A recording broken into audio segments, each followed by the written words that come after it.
কাক ও ময়ূর পুচ্ছ। একদিন একটি জঙ্গলে অনেকগুলো ময়ূরের পালক পড়েছিল।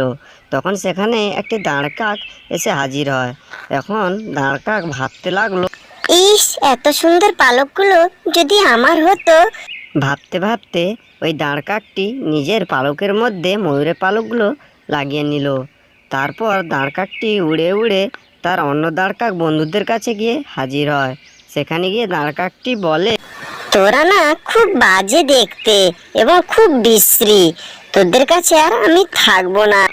এই বলে দাঁড় কাকটি ওখান থেকে উড়ে চলে যায় এবং একটি জঙ্গলের মধ্যে যেখানে অনেকগুলো ময়ূর আছে ওখানে গিয়ে হাজির হয়। তখন ময়ূরগুলো দেখে ওকে চিনতে পারলো। সব ময়ূরগুলো ওকে আস্তে আস্তে ঠোকরাতে লাগলো। কাকটি তখন ভয়ে ওখান থেকে পালিয়ে যায়, গিয়ে ওর বন্ধুদের কাছে গিয়ে হাজির হয়। তখন সব বন্ধুরা ওকে দেখে খুব মজা করতে লাগলো এবং নিজেদেরা খুব হাসি ঠাট্টা করলো।